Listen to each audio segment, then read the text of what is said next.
Assalamualaikum warahmatullahi wabarakatuh. Kami dari program studi Teknik Informatika semester 4 Pagi A. Saya Baren Baruna Rahab. Saya Bintang Getaru Sinambela. Saya Joshua. Saya Karunia Syukur Baiha. Kami ingin memaparkan hasil implementasi proyek data science kami yang berjudul pemodelan prediksi untuk klasifikasi risiko stroke berdasarkan data diagnostik, sebuah pendekatan ilmu data. Untuk pembacaan introduction akan dibacakan oleh Bintang. Oke, motivasi kami untuk melakukan penelitian ini adalah adanya peningkatan insiden stroke data yang diambil dari WHO, kemudian dampak pada kesehatan seperti cacat atau kematian, kemudian intervensi pencegahan. Untuk latar belakangnya adalah faktor resiko stroke, kemudian diagnostik data, dan kemudian adalah pendekatan ilmu data. Oke, untuk data collecting ini, dataset yang kami ambil adalah stroke prediction dataset yang kami ambil dari Kaggle dan dikumpulkan oleh Fede Soriano. Ini adalah tampilan dari dataset kami. Next. Nah, untuk dataset kami ini terdiri dari 11 kolom dan 1 kelas, yaitu ID, gender, umur, hypertension, riwayat penyakit jantung, ever married, work type, residence type, average glucose, BMI, smoking status, dan stroke. Berikut adalah tampilan dari data collecting kami.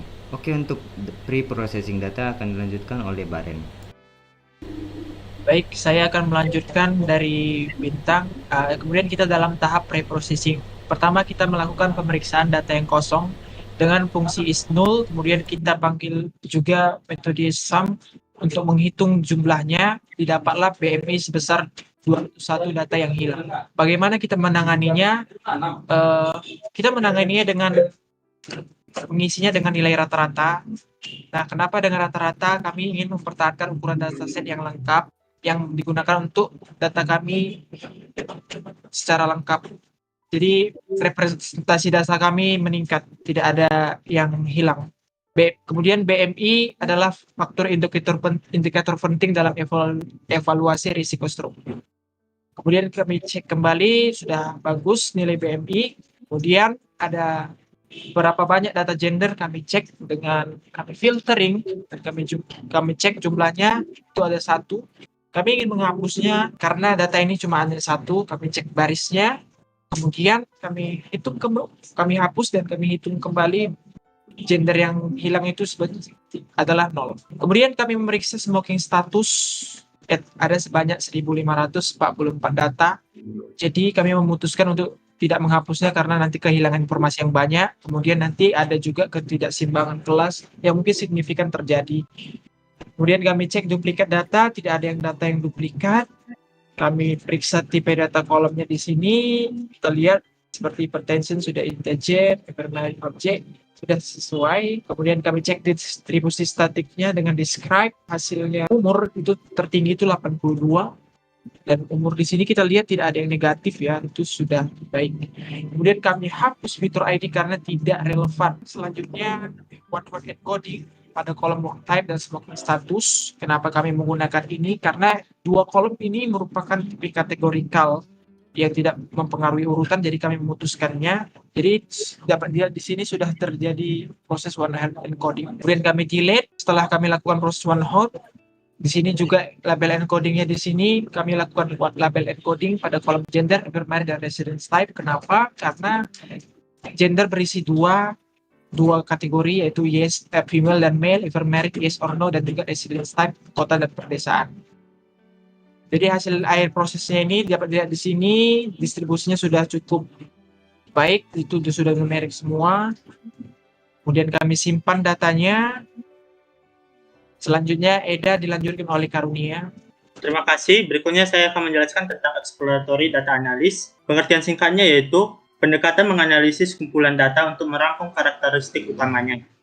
Dalam dataset atau penelitian yang kami buat ini terdapat 3 hal yang kami lakukan, yaitu statistik deskriptif, kedua visualisasi data, dan ketiga korelasi antar variabel. Pada materi yang telah kami buat terdapat 11 pertanyaan yang telah kami rangkum, dan di sini adalah hasil-hasilnya.